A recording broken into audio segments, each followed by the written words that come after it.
On September 12, 2018, a handful of influential figures within the DJ community lent their voice to a new campaign backing a cultural boycott of Israel.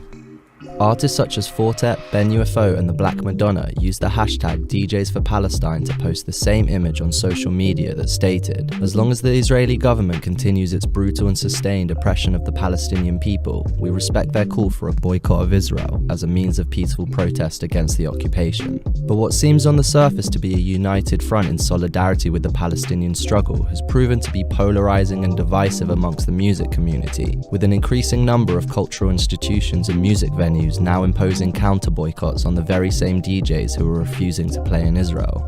Casting more doubt, leading voices within the Palestinian solidarity movement itself have now openly raised their own objections towards the campaign. World-leading public intellectuals on the subject, Noam Chomsky and Norman Finkelstein, colloquially known as the rock stars of the pro-Palestinian movement, have been striking in their criticism of both BDS and any cultural boycott within Israel's Green Line. Cultural boycotts, arts boycotts, operas, you would not support that? I don't know, any more than I support them against other countries. And it doesn't bother you that Palestinian civil society say this is the only... Look, most Palestinians would support... If you asked Palestinians, do you want Jews to get out and go home, they'd say yes too.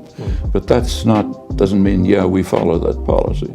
Target the occupied territories, Exactly. Target the occupation. It's a mistake to go broader to arts, culture, other universities that aren't involved. I think it is, just as I do not suggest boycotting Harvard University and my own university, even though the United States is involved in horrific acts.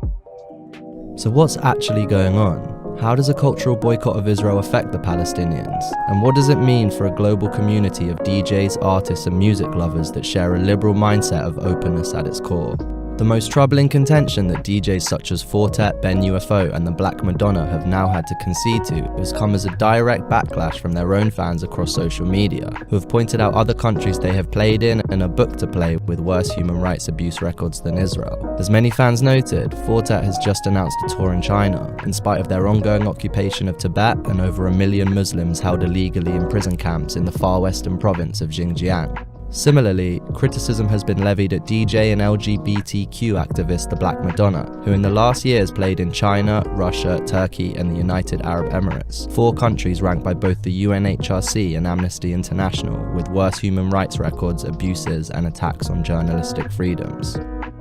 What's clear is that the pursuit of a cultural boycott opens the door to a glass house objection, that if we boycott clubs in Tel Aviv because Israel violates human rights at home, then why aren't we boycotting clubs in Moscow, Shanghai and Istanbul too? On the flip side, there are a growing number of high-profile figures within the creative and academic community who are refusing any calls to culturally boycott Israel. Radiohead's frontman Tom York previously hit back in an open letter that stated, "Playing in a country isn't the same thing as endorsing its government. We don't endorse Netanyahu any more than Trump, but we still play in America. Music, art and academia is about crossing borders, not building them. About open minds, not closed ones. About shared humanity, dialogue and freedom of expression." One important aspect of the DJs for Palestine campaign is a deeper understanding of the relationship between music and politics, especially within the electronic music scene. Dance music was born in LGBTQ communities and has long continued to attract an open and liberal philosophy, which transcends to the Palestinian cause. But this philosophy is also mirrored by Israel's own music institutions, which have a deep-rooted history of being liberal open spaces and that have zero association with the government or its policies. Tel Aviv's mainstay club The Block, which Mixmag reported to having possibly the best sound system in the world, is run by joint Jewish and Arab management, actively encouraging coexistence whilst making links with clubs in Lebanon in the hope of throwing a festival in a neutral location like Greece or Malta. It seems that though a cultural boycott allows us to align with the Palestinian solidarity movement symbolically, in practice it has no sufficient effect on the ground apart from silencing the voices of those we need to strengthen most. Chomsky's open letter on this very subject argues that these failed initiatives harm the Palestinian victims doubly, by shifting attention from the Palestinian plight to other issues such as cultural and academic freedom, and by wasting current opportunities to do something meaningful. So how exactly do we, as a deeply passionate community of music lovers and artists, extend a helping hand to the Palestinians without causing more harm than good?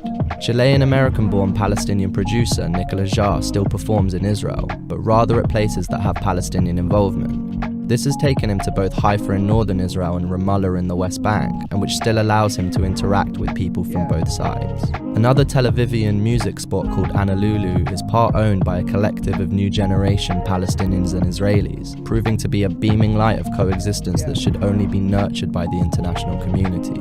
It seems rather than a cultural boycott of Israel, artists and music lovers should support venues where Israelis and Palestinians share an open philosophy that spurs on collaboration, which does far more as a symbol of both Palestinian solidarity and coexistence than a boycott that only serves to harm the people that want to engage. At a more direct level, there is currently an emerging wave of Palestinian artists who are flourishing within both Israel and the West Bank, and that can be supported directly in a number of constructive ways. Global music broadcasting platform Boiler Room debuted their first Palestinian-based show in June 2018, exposing Ramallah's music scene to a worldwide audience. Building on this, an annual event called the Palestine Music Expo has been gaining traction worldwide by inviting key members of the international music industry to hear both established and upcoming Palestinian artists. Last year, 9 out of the 21 bands who performed at the event secured global record deals and booking agent contracts, including Palestine's first ever hip-hop crew Damn, who are now signed to UK indie label Cooking Vinyl, also home to Goldie, Groove Armada and The Prodigy. Rather than a cultural boycott of Israel, a more effective way for music lovers and DJs to support the Palestinian cause is to reach out directly to their favourite labels, venues and festivals and raise awareness of this event, ensuring that this burgeoning new wave of Palestinian music talent doesn't go unnoticed and is given real opportunity to grow beyond its borders. At a broader level, there are a growing number of joint Israeli-Palestinian investment funds that artists and music lovers can support. Sadara Ventures is just one of them, founded by a Palestinian software engineer at Microsoft and an Israeli venture capitalist with backing from the Google Foundation and the European Investment Fund, devoted solely to supporting Palestinian tech startups. What's clear for the majority of our music community is that the topic is far more nuanced than a social media post and a blanket boycott will allow for, and that though all of these DJs' hearts are in the right place, positive involvement is significantly more effective than absent involvement. As Chomsky sums up in his final essay on the matter, it's easy to do something that feels good, much harder to do something that actually helps.